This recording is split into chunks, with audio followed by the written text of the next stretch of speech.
curious then about just your process in general. Like, how does a Mervyn Taylor poem emerge? Is it That's good. it's a tickle, a shout, a compulsion? I'm curious. That's good.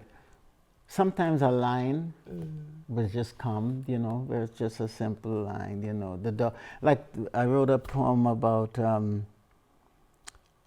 leaving home again, and the thing about going back home to Trinidad, and another leaving, and the poem, and it begins with the dogs are strangely silent tonight, and it almost sounds cliched. It almost sounds like something you heard before, but I take a chance on it and I say, well, let's see where it will go, and let it lead from there, and I got away with it. Sometimes it's a trick, right? Because I showed it to someone, and to Suzanne, and she didn't say, "Oh, that first line sounds like you ripped it off from some." So if she didn't say that, then it's okay. It can go, yeah. And it depends on where it leads you, right? Where it takes you. If sometimes it's just a word, a word can come, or an image. Something you happen to see. For example, in my latest book, In the Last Train, there's a poem titled Gum. And I just noticed, it's something you see and something that takes you back. I noticed that the policemen very often are chewing, and it took me back to a childhood memory with soldiers always giving out sticks of gum to the kids, to show that they were well-intentioned and so on, sometimes, but it also struck me as a kind of a way of always seeming calm, that even though you're involved in bloodshed and all of that, but you're chewing gum, it means that that everything is okay, So I sort of connected all of that from childhood experience watching war movies with the idea of these policemen and what they were involved in, and that chewing gum. It just seemed like an insult to the person that was being harmed or being hurt, It just didn't seem right, So yeah, sometimes that's how a poem comes, or sometimes it comes with a dream. And sometimes it comes from wishing. I remember one time I hadn't written in a while, and I didn't know. I kept trying, and nothing was happening in one of those things. And it's almost like I remember basically begging, saying a prayer. I said, give me a poem, please, give me a poem. And I thought about Rilke, right? Because Rilke had that long drought. I think it must have been about 10 or 12 years, and then he wrote the Duino Elegies, which begins with, who among the archangels would hear if I cried out, if I cried out. Not that I'm Rilke, but I mean, I'm not saying you're not. But I remember praying like that one night, begging, and waking up at 4 a.m. with a poem, with a poem, and it doesn't happen often, but it's happened often enough to make me kind of believe that it can work that way, I'm trying to remember.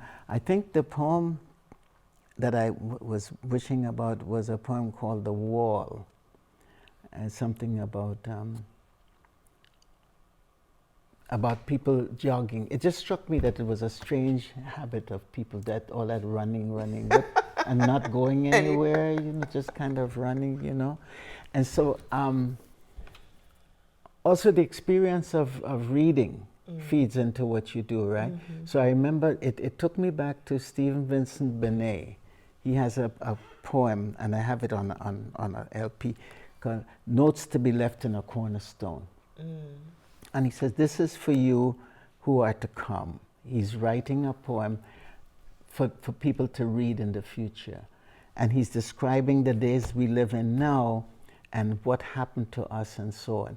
And so he calls it Notes to be Left in a Cornerstone. Somebody in the ruin of this world, of our world, will find this poem, and it will tell them what happened during this time. Beautiful, beautiful poem, And I said, So maybe I'll write a poem about this habit of running for people in the future to read and say, I say, once we ran every day, you know, and I'm really writing it for a reader in the future, like that. So sometimes it's complicated. Yeah.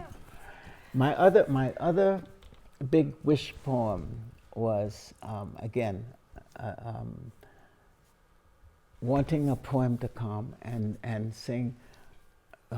Just give me one, give me one. And I remember waking up at 4 o'clock. 4 o'clock seems to be the wishing hour, right?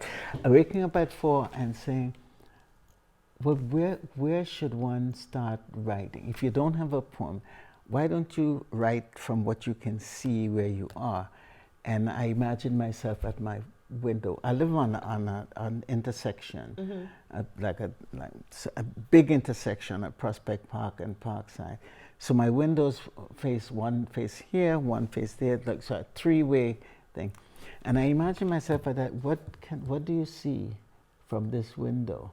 You know, and it's in one of those books you have there. It's in No Back Door, right? It's called The Center of the World, and it talks about from here I can see all the people going down Flatbush Avenue into stores, the immigrants wearing too much clothes, you know, and under the awning of the greengrocer, the policeman from Long Island, and so on.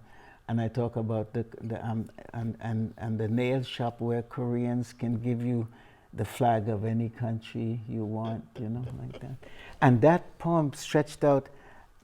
Curious about that poem, I wrote it all on Post-its because I didn't trust myself getting up from the bed to go over to the computer. So I pulled the drawer and there's some Post-its, and I wrote that, scribbled that whole thing almost in the dark, really, on Post-its. So when I was done, then in the morning, I said, okay, I got to type that stuff up. Yeah, that's where that came from, yeah.